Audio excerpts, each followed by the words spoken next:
There is something profoundly human about the dance between desire and distance, the space where love either deepens or dissolves. In every relationship, we find ourselves not only choosing a partner but also choosing how much of ourselves we are willing to reveal. When a woman seeks vulnerability from a man, she isn't asking him to abandon his strength, she's asking him to redefine it. To her, strength is not about standing above emotion but standing within it. It's about allowing himself to be seen without the armor, to let his truth breathe even when it trembles. Yet for many men, this invitation feels dangerous.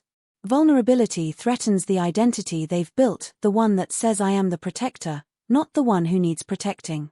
It challenges the unspoken rule that emotion must be contained, not shared. This is why, when faced with emotional intimacy, many men instinctively retreat.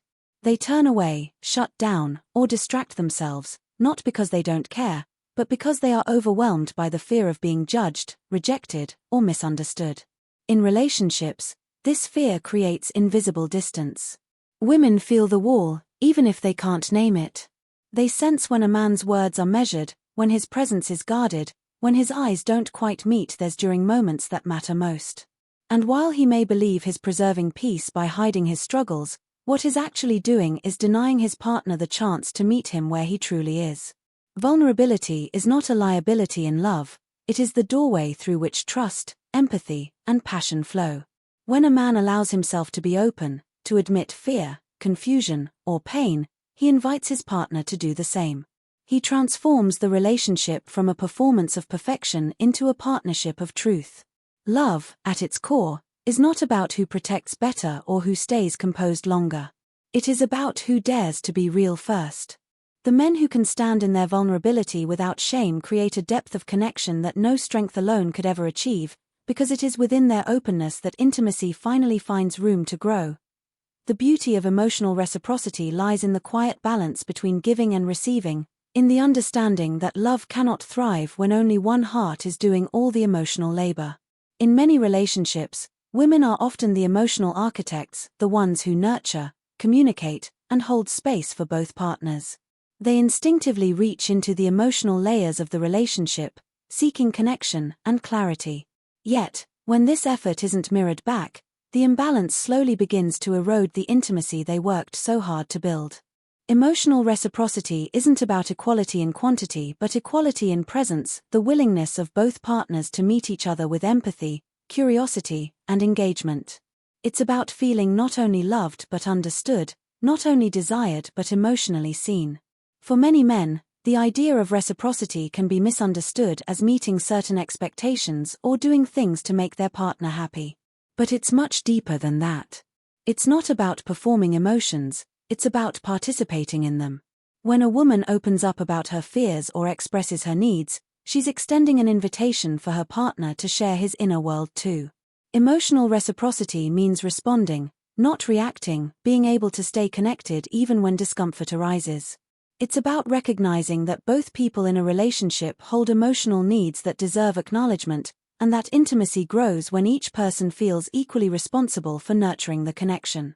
When reciprocity is missing, love begins to feel one-sided.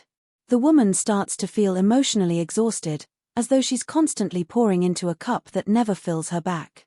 The man, often unaware, might believe that his efforts to provide or protect are enough, without realizing that what she truly needs is his emotional engagement, his presence, his reflection, his willingness to share himself.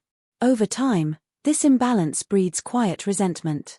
The relationship begins to lose its emotional rhythm, turning what was once mutual into mechanical. But when reciprocity is present, love feels alive. It becomes a dance where both partners move in sync, taking turns leading and following with grace and understanding. True emotional reciprocity transforms relationships because it dissolves the boundaries between two separate emotional worlds. It creates a shared emotional language where silence can still communicate safety, and vulnerability becomes a bridge instead of a barrier. It's the moment when both partners can look at each other and feel, without words, that they are equally invested, equally open, and equally responsible for keeping the heart of their relationship alive. Curiosity is one of the most overlooked yet powerful elements that sustain lasting relationships. It is the antidote to control, the force that keeps love alive when familiarity begins to dull desire.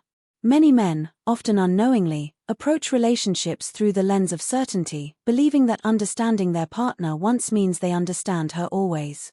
This mindset breeds comfort, but it also breeds complacency. Over time, curiosity fades, and with it, the sense of discovery that keeps emotional and physical intimacy vibrant. Curiosity, on the other hand, invites renewal. It asks, "Who are you today?" instead of assuming, "I already know you." It opens the door for ongoing exploration, reminding both partners that love is not static, it evolves as they do. When curiosity replaces control, connection deepens. Control seeks predictability, curiosity seeks understanding. Control limits emotional movement, curiosity expands it. Many men are taught to value control as a measure of security, to manage emotions, direct outcomes, and define relationship roles. Yet in doing so, they often lose touch with the spontaneity that keeps a relationship dynamic. Women, in contrast, often experience love through curiosity, a desire to know their partner's evolving thoughts, emotions, and experiences. They crave dialogue, not dominance. When a man approaches his partner with curiosity rather than assumption, she feels seen as a person, not a role. She feels desired for who she is becoming, not just who she has been. Curiosity also plays a vital role in emotional repair. When conflicts arise, control tries to win, but curiosity tries to understand. Asking questions like "What did you feel in that moment?" or "Help me understand what that meant for you," shifts the energy from blame to connection. It transforms confrontation into collaboration, and this is where relationships strengthen. A curious man listens to learn, not to defend. He views his partner's emotions as insights, not interruptions. This creates emotional safety, the foundation upon which desire and trust coexist. Curiosity fuels desire because it keeps both partners intrigued by the mystery of each other's inner worlds. Love without curiosity becomes routine, love with curiosity becomes art.